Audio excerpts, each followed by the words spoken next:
This is Join Us in France, episode 537. 537.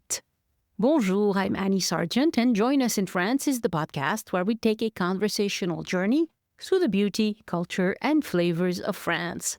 Today, I bring you a conversation with Andrew Pryor about his incredible journey from Australia to France, his culinary adventures, and his experiences on MasterChef Australia. Join us as we dive into his foodie adventures, his podcast, Fabulously Delicious, and discover hidden French culinary gems. Whether you're an avid listener of French food podcasts or looking for some inspiration in the kitchen, this episode is packed with delightful stories and invaluable and wonderful insights. And I love talking about food, you know that, right?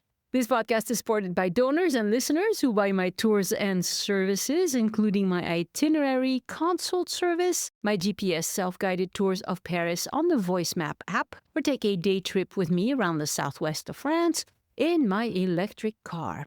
You can browse all of that at my boutique, joinusinfrance.com/boutique. And remember, Patreon supporters get the podcast ad-free, and as soon as it's ready, click on the link in the show notes to enjoy this Patreon reward for as little as $3 a month. For the magazine part of the podcast, after my chat with Andrew today, I'll discuss a type of accommodation that doesn't come up a lot on the podcast, but is wonderful for families.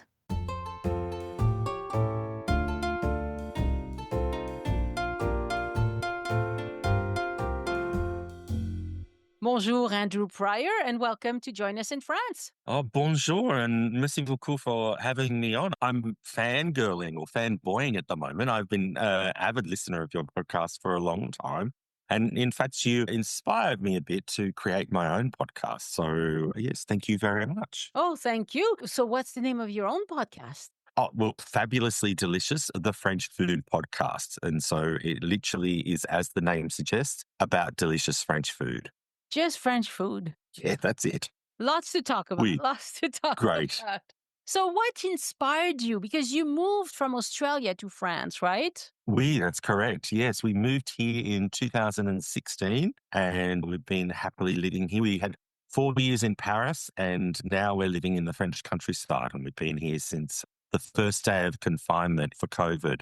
So that was an experience in itself. So you did not decide to move because of COVID. You had decided to move before COVID. That's correct, yes. The dream with coming to France was always to have a place in Paris and have a place in the countryside. Because I love French food, we wanted to get out, explore the different regions and etc. with food. And I wanted to move I was doing food tourism at the time. So I wanted to move from doing food tours to actually doing cooking classes. And so that was part of that move to the countryside, was to do cooking classes. But of course, at that time, things changed. There was a little thing called COVID, and that, especially with Australians, it meant that they couldn't travel to France for a good 2 years. So that was a bit of a problem. Yeah. And obviously, because you are kind of famous in Australia. You did MasterChef Australia. So I assume most of your customers are from Australia. Tell us about that a little bit. Yeah, they were, definitely. It's changed a little bit now, but definitely they used to be from Australia. So as you've said, I was on MasterChef Australia back in the 5th season of it. I think they're now on their 13th or something like that. It's unbelievable. But the 5th season of MasterChef Australia back in 2013, I had just the year before, I had spent a year in Paris. My husband, now husband, he wasn't my husband then, but my now husband was doing his PhD at Sciences Po. And so I went over with him and it was a bit of a big change for me. I'd never done that before. So I sort of had my gap year when I was 39 and went to Paris and just walked around Paris and discovered a love for Paris and a love for French food. I mean, I already had a love for French food, but it really cemented it. I went back to Australia. I didn't really want to go back to insurance, which I'd done for 20 years. And I really wanted to move to France. That's what we both really wanted, to move to France then. But one day I saw an ad on the television and I applied, and that was for MasterChef Australia, and got on, which was a big, rigorous process just in getting on. And it was a great experience. I say often that it was the best experience of my life and the worst experience of my life. So The best because it literally changed my life. It really cemented my love of food and wanting to work in the food industry in some way. Also, it was just a fabulous experience to be on a TV show. The behind the scenes part of it really intrigued me. I used to love the cameramen and the mic people and all of that sort of stuff. And I love joking around with them and the producers. And the worst part of my life was that I wasn't really a big fan of the competition, so to speak, the fellow contestants. It was quite competitive and I didn't really like that. I had this dream of it being the family, the MasterChef family, which is what they sort of say on the telly. But in reality, everybody was quite competitive and I just didn't go into it thinking that, despite the fact that my husband said when he dropped me off at the hotel, if you don't come home without the $100,000, don't come home. Um, Oh, nice husband you have. Yes, that's okay. He's like, sometimes he says the right thing, sometimes he doesn't, Yeah, like sure. most husbands.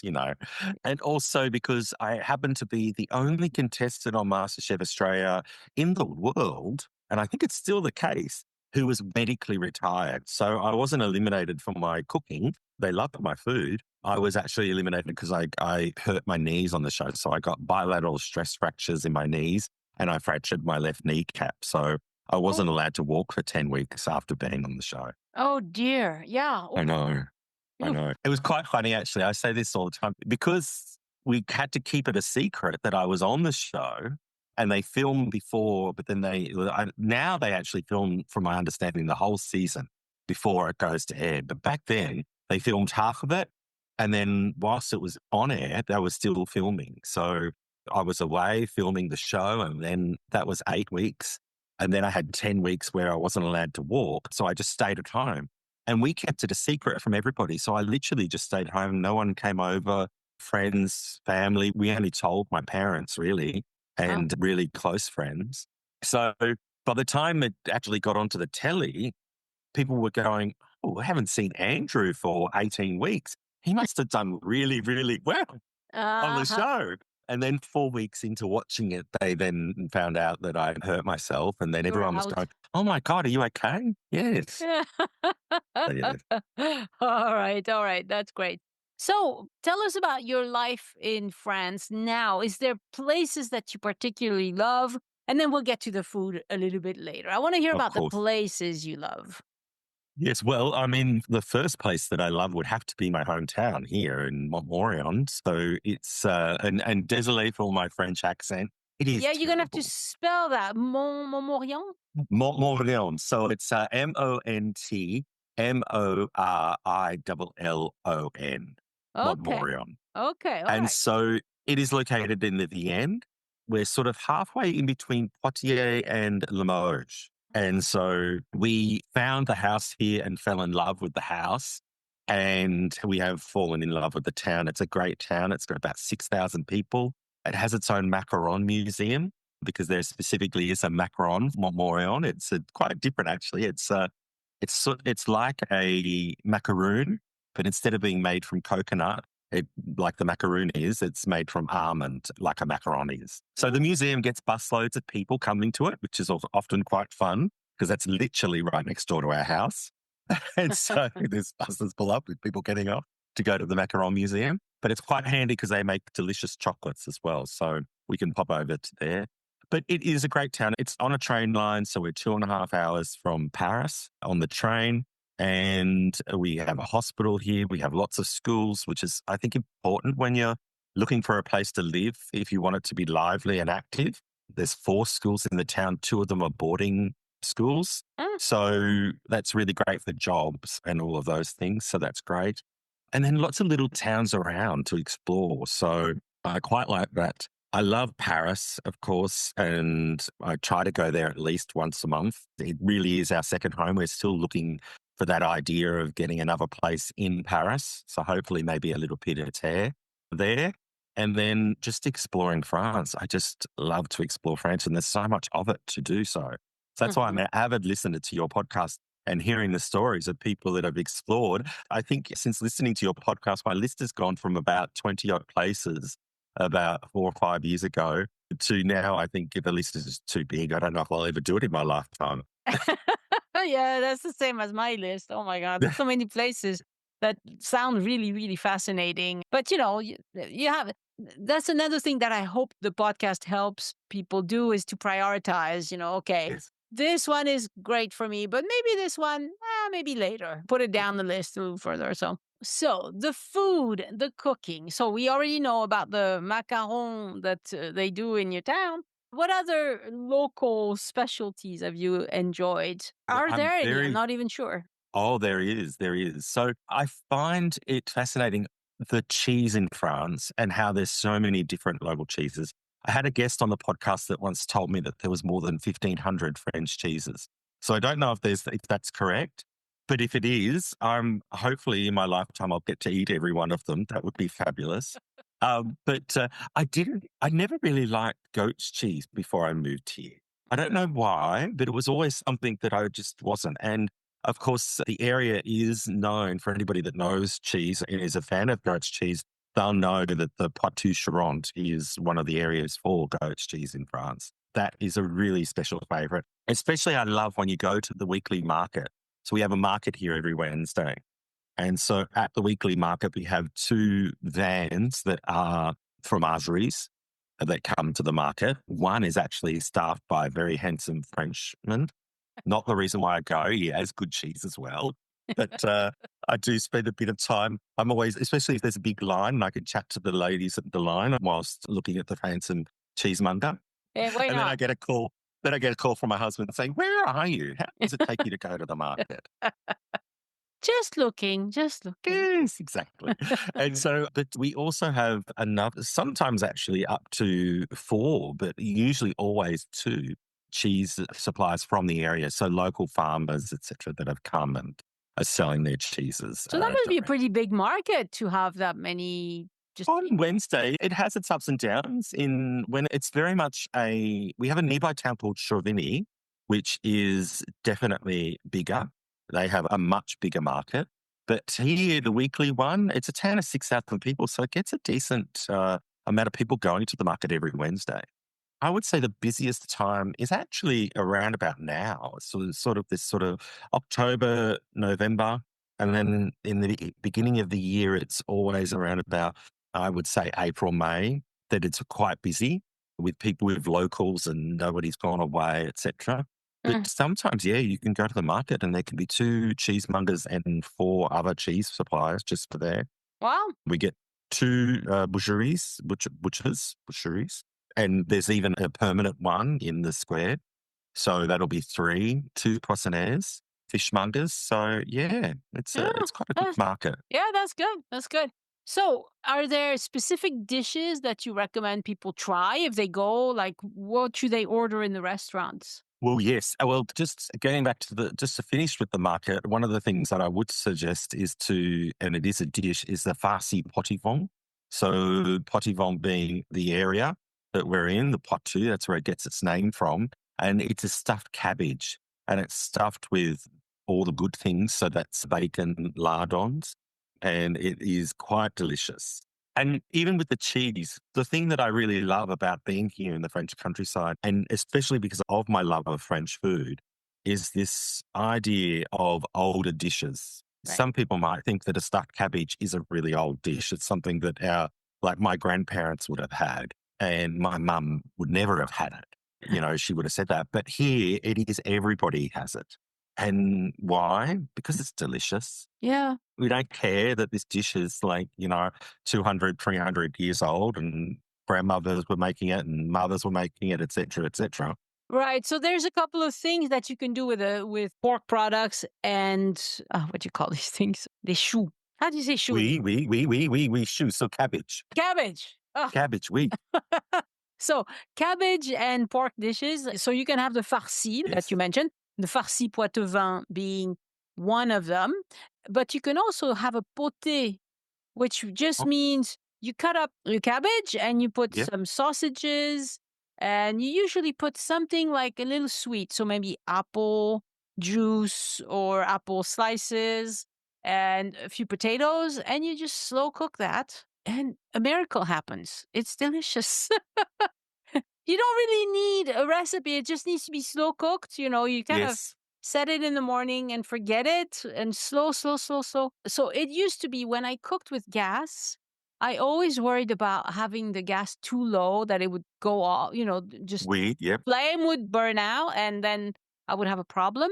But now that I cook with induction, I find that much better because I can just set it on 2 or 3 for like 3 hours, Yeah. 4 hours. It's not a problem. And I don't worry about it. It's almost like a crock pot We, sort of cooking. You could yeah. put that in the crock pot for 8 hours and it would be delicious. And Yeah. what was the original crock pot? I've got like 3 of them here.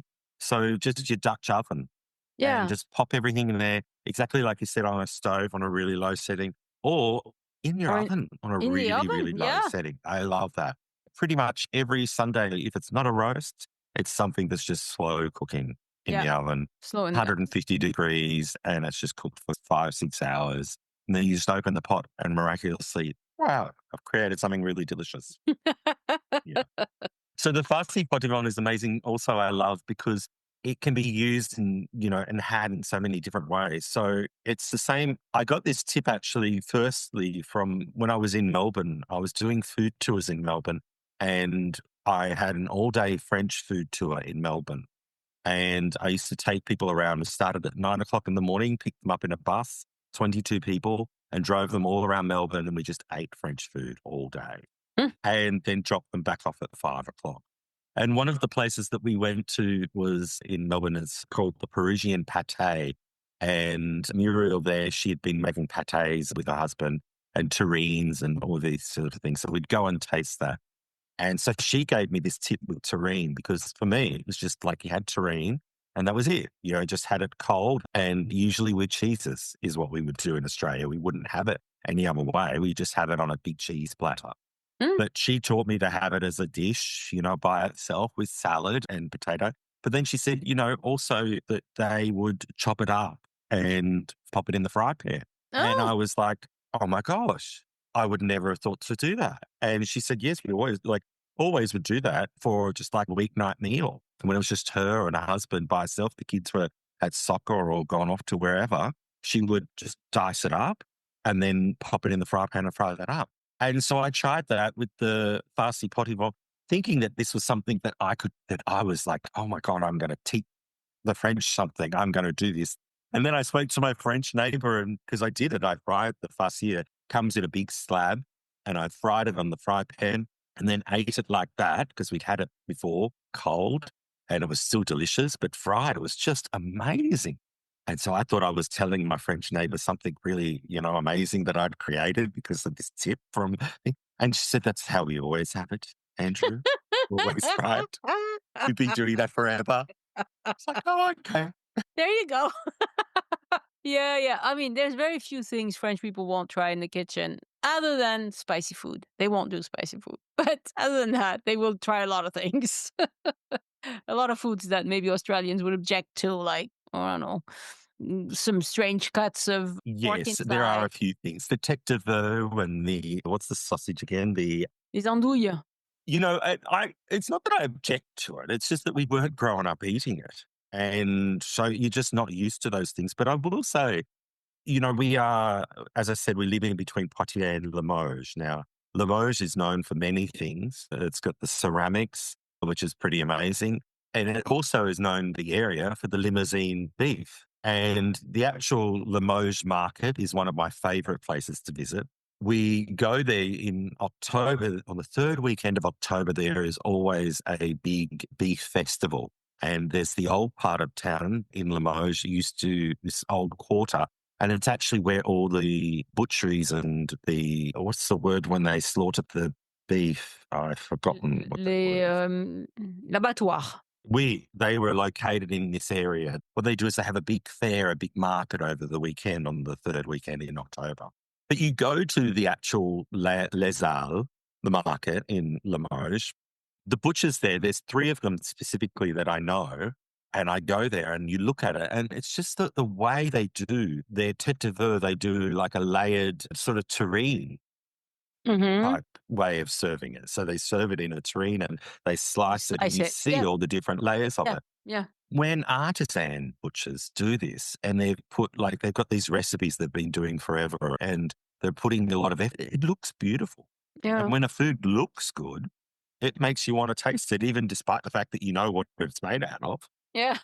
It might not be my favorite thing in the world, but when it looks that good, you go, okay, well, I might give it a try. It's really about what we're used to. My daughter is away in Portugal for work. And the first night she spent in Porto, she sent us a picture of a food that one of her coworkers had ordered in a restaurant. And she said it was cassoulet with tripes. It was a photo, and she says, cassoulet with tripes, SOS. Because she didn't grow up with tribes, and she's like, Oh, "Oh, this is not happening." yes. Well, I always prefer not to know what the menu is when I go to a posh restaurant. When I go to a really, a nice restaurant and they've got a discovering menu, I just go, don't tell me. I don't Yeah, want to know. I will yeah, eat it all. yeah. If it's something that I really, really, really dislike, I will say that I'm allergic to it. But apart from that, I just go with Mhm. the flow because if it's done well and it's made well, then it should be tasty. It just amused me, the tribe SOS. Yes, it's good. She didn't order that. She ordered something with pork and chestnuts, Oh, yes. the marron, which is probably pretty good. Yes, I'm sure it would have been delicious. Yeah, yeah. Yeah. So I'm sure you have a cookbook, right? Actually, no, I You don't have a don't? cookbook. I have written a book, but it wasn't a cookbook. I've written a guide to Paris, a food guide in specific. Oh, okay. A food guide to Paris. Do tell. So pretty much I lived in Paris for 4 years. And as I like to say, I had a year before that in 2012 where I just walked around eating at markets and things like this. And I like to say that I ate my way around Paris for people. And so I wrote a book about it. So it's called Paris, a Fabulous Food Guide to the World's Most Delicious City. I will send you a Nice. copy. I'm literally just in the throes of updating it for the new year. That's my plan, is to update it every year so that it is very much up to date. And it's a mixture of places to go to, as well as stories and facts and things like this about Paris and its food. So there's more than 370 recommendations in the book, and every single one I've been to and eaten at. They Wow. didn't give me any money to recommend them. They're just No. all good food places. Yeah, So yeah. obviously I went to more than that because there was places that I didn't put in the book. Well, and I'm assuming that if they are, a good traditional French restaurant, the turnover isn't great. Like, if you update it year after year, are there a lot of changes? Well, actually, that's interesting. So I wrote the book just before COVID. And then, Ah, of well, course, that happened and yeah. I didn't release it. And so then I updated it last year before releasing it. Well, actually, just in 2023, I updated it before releasing it for the year. And when I went through everything, because I also had to, it was 2 years old. So I had to go, first of all, to check to make sure that every place that I'd recommended was still there and that they still Mhm. had the reviews and things like that was still good from what I remembered. And I really went into it. I went into, if I hadn't been to the place because of us moving over the COVID period to the countryside, if I hadn't been to the place, I really went into researching and looking at photos of the food, etc. I even to the point that I sent friends in Paris to say, have you been here since, in the last few months? Because knowing that there was just places that they might have been to. So I put a lot of effort into that. It's not just French food, it's all food. So I've got sections for French bistros. There's a section for restaurants. There's a section for Michelin starred restaurants. But then there's also a section for cafes. So the best coffee as well, the breakfast, brunch places, fromageries, bakeries. Pretty much tried to get it all covered in there. And so even now, I mean, as I said, we've been back to Paris in this last year pretty much every month. In fact, a couple of times, especially with the Olympics, twice a month.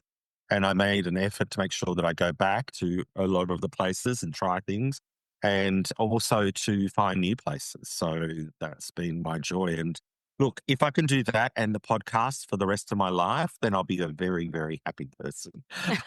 So, yes. Yeah, yeah. How about So, that? no, Hey, darling, we gotta go. We need to go back to Paris and try restaurants because it's my pretty work. much. Yes, pretty much. It's Yeah. not bad, right? It's not bad. So, and Yeah. there's also little things in this. I try to give tips on things. So, one of the things that I've said in there is about where to go to eat, especially in areas where it can be a little bit touristy. That's a bit of it's a bit of a not. I want to. What is the word I should say? I don't want to say dodgy, but it is a bit of a. They're catering to the mass market. Right. And, for me, when I'm going on a holiday, the first thing I look for is where I'm going to eat. But that's not the priority for everybody, is it? Some people Right. it's art or, some people it's architecture. It might be comedy, they might be going to see a show or something like that for the reason why they're going somewhere. Yeah. Whereas for me, it's usually food. So I wanted to make sure that I had some, just some words of advice in there about that, I do think that it's important to look at who's in a restaurant. If you go past especially in France, if you go past a place in Paris and you've had enough of French food and you want to have something, Japanese, Asian, Chinese, for example, Mm-hmm. go past the restaurant and it's full of French people, you're not going to get the most authentic Chinese True. dish. If you go past a restaurant and it's full of Chinese people, like we know this really great Szechuan restaurant around the corner from Saint Lazare, and it's literally the only place that I've ever had real chili in Paris. And it came out hot. It was delicious, but it was full of Chinese because Mm-hmm. they know. Whereas if Mm-hmm. I went past a French restaurant and it was full of Chinese, I think I might think twice about it. I Yeah, might yeah, think, yeah. well, it might be a bit touristy. What's the reason why? Yeah. Well, there are places in Paris where definitely I struggle a little bit because I write walking tours of Paris on the Voice Map app. And I always recommend restaurants where people can stop along the way. There are some areas that are a little bit challenging, like, for instance, right around Shakespeare and Company. It's so touristy that, you know, mm, so if you walk a little bit further to the Cluny Museum, then you have a few Yes. good choices around there. But I mean, there might be some. I just don't know about them. Do you know of one around there? Because Yes. Well, I mean, the word I can think of first off when you say that, because it's every time I go to Shakespeare and Co., I make my way there, is the Polan Bakery yes, okay, yeah, well, yes, is yes, yes. just, delicious. And, this is one of my tips for Paris is that it doesn't have to be all about restaurants. The reason why I included bakeries and fromageries in my book was that it's like you really should have that Parisian, especially if you go in summer, have that Parisian Hmm. experience. Go get some bread, some baguette, go get some cheese and usually you'll probably find some charcuterie somewhere. I even found, and then go and get a bottle of wine and go sit by the river or sit in the Jardins de Luxembourg or the Jardin de Plantes and have a dinner. Any bench, really. There's a lot of benches. Yes, any bench, exactly. I'm always talking to strangers, and I once met a Australian couple just by the chance of it, sitting in the Jardins de Luxembourg, and they were eating vegan cheese, and Why it was not? like fabulous. They looked like they were having the typical French experience, and they were. It was just that their cheese wasn't real cheese. Well, Well, but it was real France cheese. has made a lot of progress when it comes to It has. vegan everything. I mean, we're not quite to the level of, say, India, where the Yes. vegan food is out of this world. But in France, we're trying. No, you're We're right. Yeah, yeah, yeah. yeah. No. And so Shakespeare and Co. is the Now fifth, you. sixth, It's fifth or probably sixth? it's one of those. Let's The see, fifth. fifth. Okay, Oui. If you want good coffee and a good bit of breakfast, there's DOS, DOSE, Dealer de Cafe. And then where else? What was that place? Oh, Café Dos yes. Paris. But c'est Rue Mouffetard. That's far away. I mean, Ah, well, yes, you're right. Yes. that's more than a mile away. Oh, I'm all about walking in Paris. Well, But you sure, are right. sure. Yes, no, you're right. Well, you're right because I kind of give that area a little bit of a miss, specifically for what you just said. Cluny, there's one. I can't remember the name of it, but it's really close to the Cluny Museum. There's one that's pretty good. Yeah, Polanyi's, of course. Yes, that's very good. Yeah, and there are places like that in Paris where not sure what to recommend. So I do the exact same thing you do for my tours. I just go and try. I got to try at least. If I'm in Paris for 2 weeks riding a tour, well, every lunch and some nights I try different restaurants because I'm going to stay out all day and I get to try, you know, 15, 20 restaurants while I'm writing the tour. And then at the end, I just say, okay, here are my favorites in this area. And I also go by recommendations from other people. Like other people tell me, oh, you should try this one or that one. Yeah. And it's interesting because I also wrote a food tour of Les Halles. Oh, oui? Yeah, yeah. Rue Montorgueil has a lot of very interesting food. And I really enjoyed doing that because, I got to try all these iconic, like Au Pied du Cochon, places like Oui. that, where I mean, I had seen them before, but now I had a reason to really go. I need to try a couple times to make sure. We lived in Sentier for 4 years when I was in Paris. So we had our dog walking park was the Palais Royal. Oh, nice. And Lenny, one of my golden retrievers, he was very popular at the Palais Royal. And yes, Rue Montorgueil was literally my local street. And oh my gosh, it's just the best. And that whole area, I mean, there's so much food history there with Yeah. Les Halles and even modern food history. What the chef at Frenchy and owner at Frenchy has done there with Frenchy and Rue de Nil there has completely changed that whole area. Even now to this day, because our neighbours, we've very much kept in touch with our neighbours from Paris. We go there often. We often stay with them. And even now to see it changed from when we were there 4 years ago, it's just fabulous. And yeah, it plays a very big part in the book, The Second Arrondissement. It's one of Yeah. my favorite arrondissements in Paris. Yeah, it's a wonderful place and lots of choices. I mean, so many choices for food. So, if you had to give some advice to somebody who wants to start cooking French things at home, what are some things Oui, they could try? I'm going to have to pitch my own book since you don't have one. I'll do mine. It's called oui. Join Us at the Table. And it was very much a pandemic book. I'm not really a cookbook writer, but during the pandemic, I found solace in food. And so I wanted to try all of these different things and write down, make it, just like an experiment. Let's see if I can improve on this the way my mother cooked, really. My mother's French. So, I had classic French recipes from her. I had written down some of her recipes. And so I wanted to try them and just, really measure everything, make sure, play with the temperatures, play with this and that to see what would work really well. What I ended up with was simplifying a lot of stuff Mhm. because, especially people who grew up with Julia Child, she is wonderful, but she has a knack for making everything impossible. You have to have so many things, you have to have all day, really. Yes. Yes, and I think that, well, just to touch on there with Julia Child, again, love Julia Child. Sure. It really, she's played an important part in French food history, bringing it to the audiences that she did.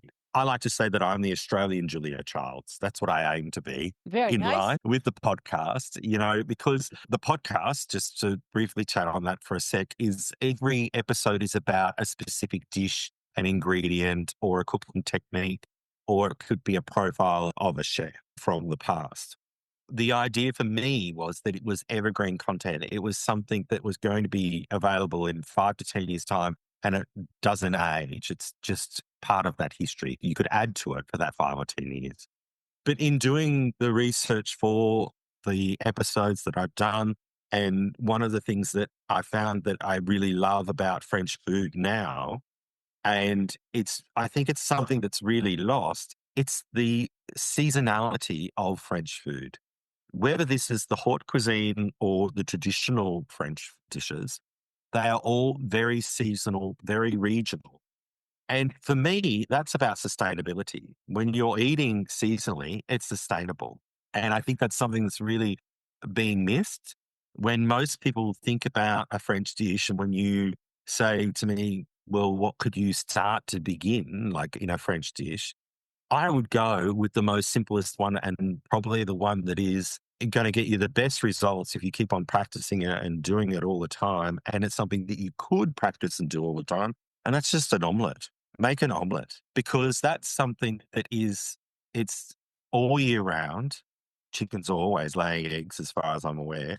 And you can add seasonal ingredients to it and it will give you technique. And it might not be a technique that is something that you're going to use in lots of other dishes.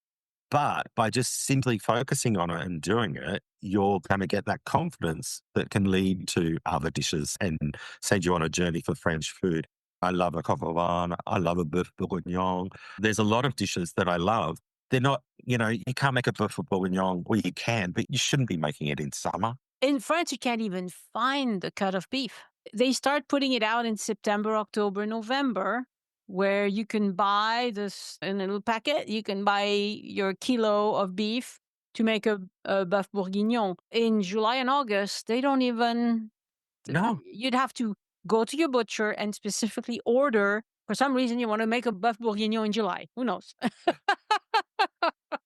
Not going to happen. Yeah. And, and that can be even said for vegetables. I mean, even here in Montmorillon, when it's changed a little bit now, I don't know why, but I have found that we still have, last year in February, there were still tomatoes, but they were all from Spain. Right. But the years before that, and even in Paris, you couldn't find tomatoes in many of the supermarkets. If you did, they were going to be just one small little section.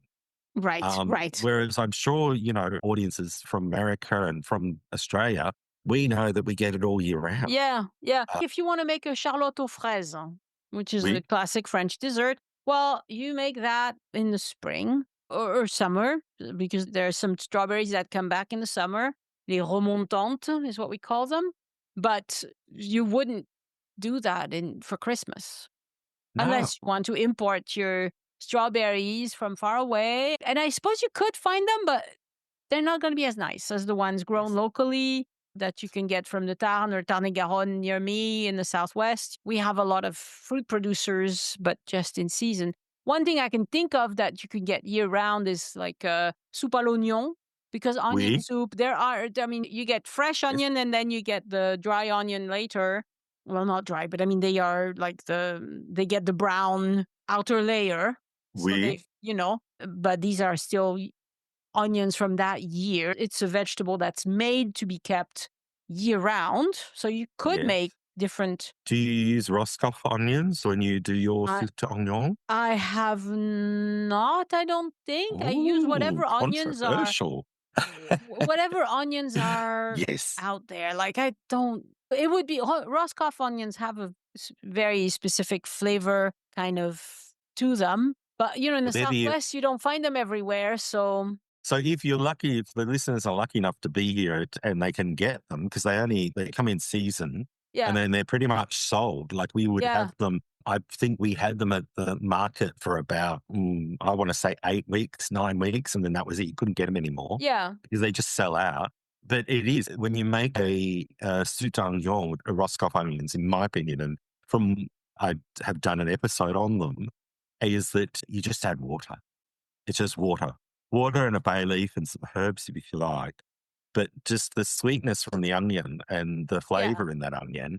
And it's great. You still get a great soupe d'oignon when you make it with all the other onions there are in the world. Yeah. But if you have that opportunity to make it from a Roscoff onion, it is just fabulous. It's very good, yeah. And have you looked into the onion johnnies? No, I have not. Them? Tell me about that. So the onion johnnies come originally from this Roscoff onion. So onion johnnies were French men. What they were doing I think it was the mid 1800s. Okay. It was more dangerous to take their onions to Paris to sell at the market than it was from Normandy, from up north.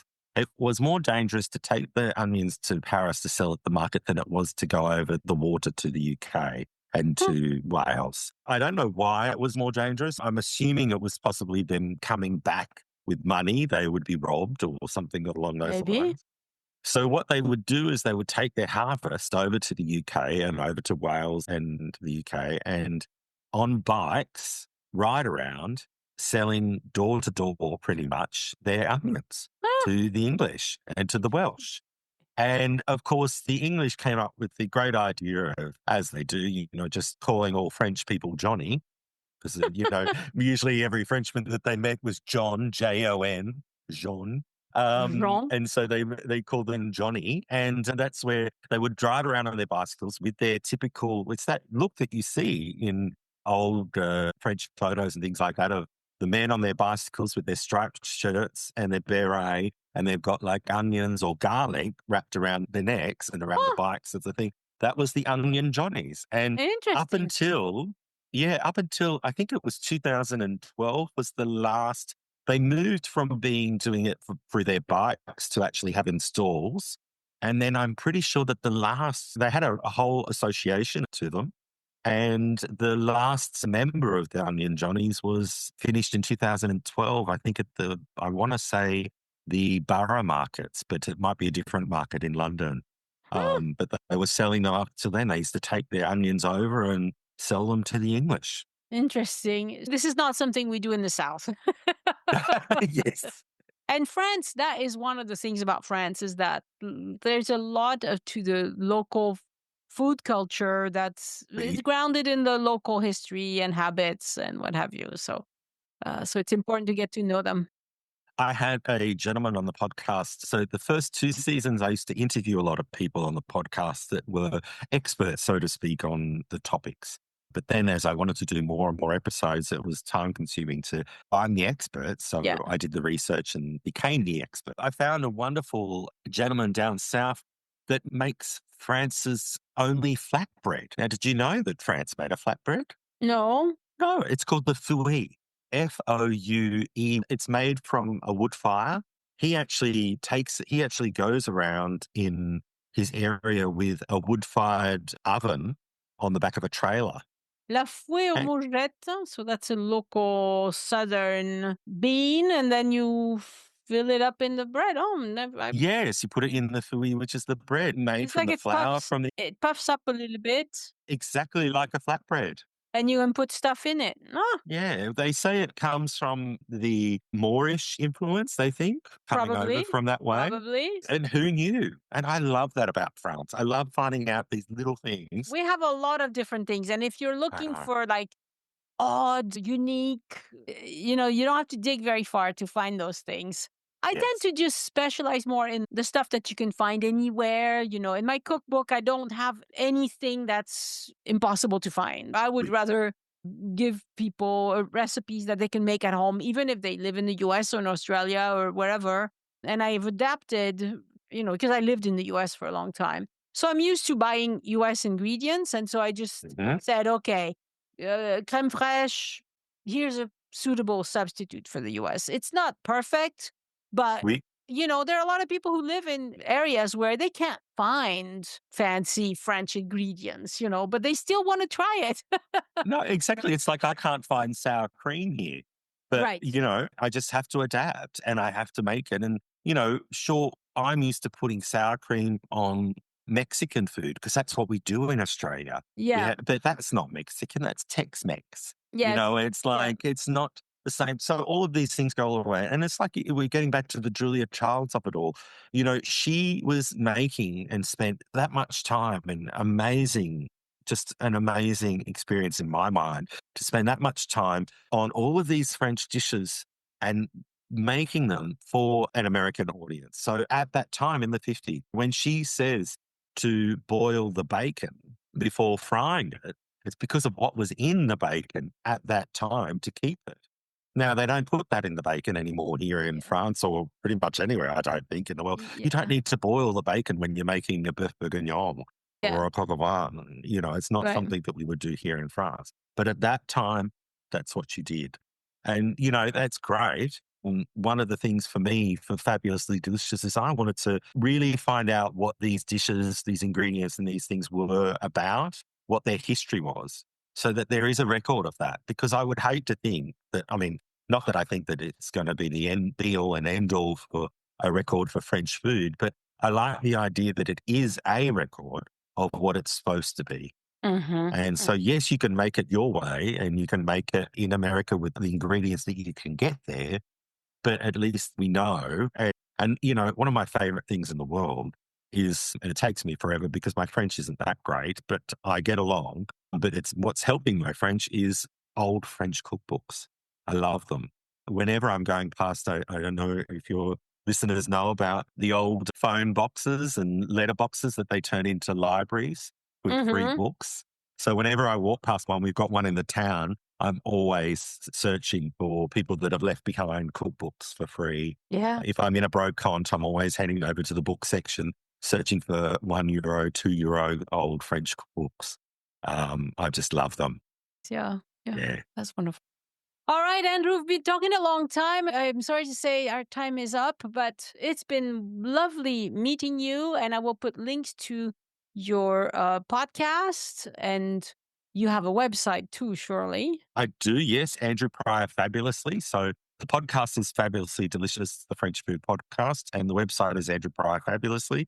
The book is Paris, a Fabulous Food Guide to the World's Most Delicious City. So there's a theme there, Yes. fabulous. That's because my motto is whatever you do, you should do it fabulously. Be So fabulous. I That's hope that people fantastic. can do that. Lots of links to all of that on the show notes for this episode. And thank you so much for coming on the podcast. It's been a delight talking to you. Merci beaucoup for having me on. It's been an absolute pleasure. And I hope to one day get you on Fabulously Delicious. It would be lovely. I would love to get your cookbook as well. I will send you my address because I want to see your recommendations for Paris. That sounds really good. Fabulous. Merci beaucoup. Au revoir. Au revoir.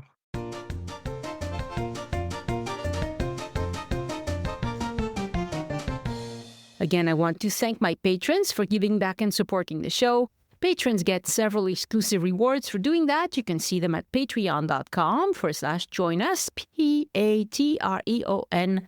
Join us, those spaces are dashes. And a special shout out this week to my new Join Us in France champions, Emily from Canada. Bonjour, Canada.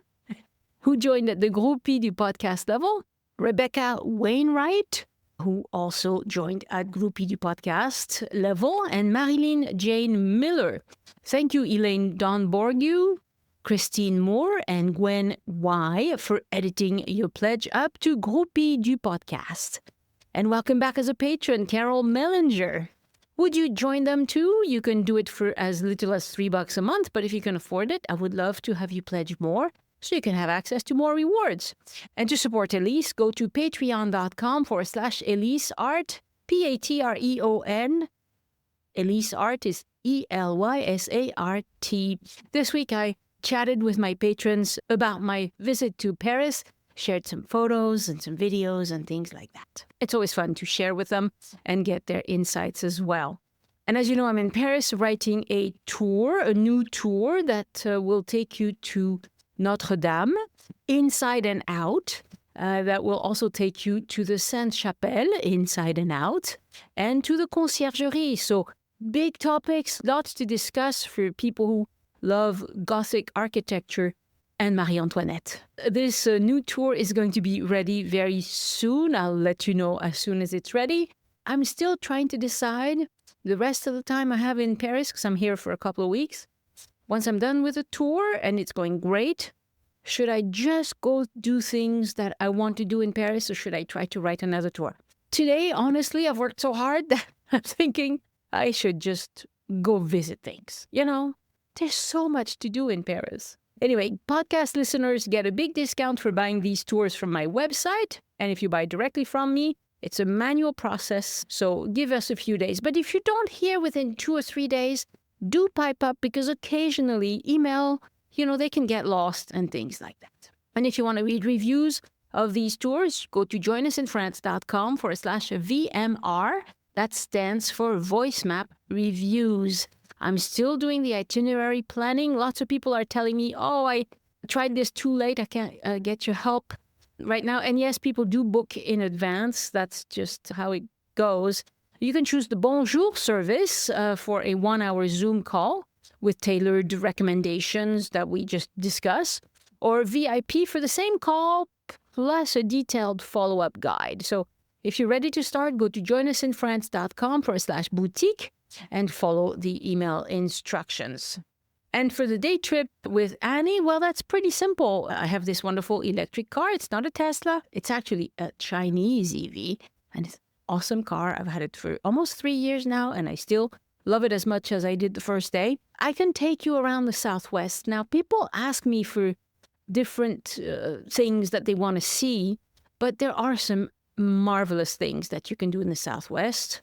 And so if you can't come to the boot camp because the dates won't work for you, perhaps you can book a day trip with me. These are private tours, so just you and me and up to 2 guests in my car. We move at your pace, we skip the stress, we focused on what interests you the most, and I can make suggestions, of course.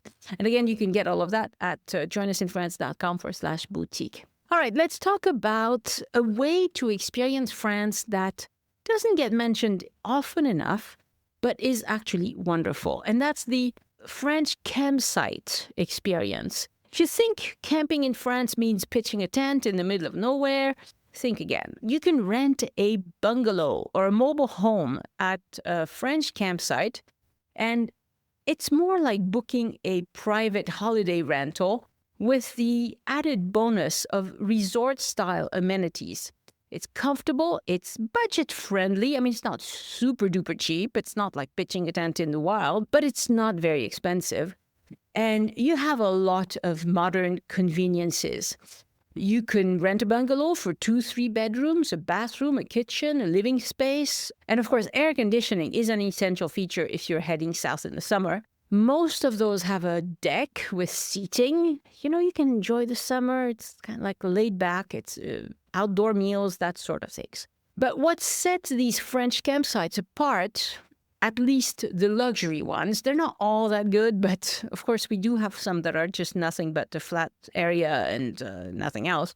But there are luxury ones for which you pay a little more, but they have a lot of amenities. So many of the 4- and 5-star camping sites feel like resorts. They feature large swimming pools, often with water slides. They have bars, they have restaurants, they have kids clubs.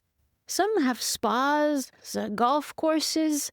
Some campsites also offer things like zip lines, tennis courts, lakes with a pedal boat rental. They are an excellent choice for families or anyone looking for an active holiday. And one of the best things is that you usually have an on-site boulangerie, little store, and that's where you can get your pain au chocolat, or chocolatine, as we say in the Southwest.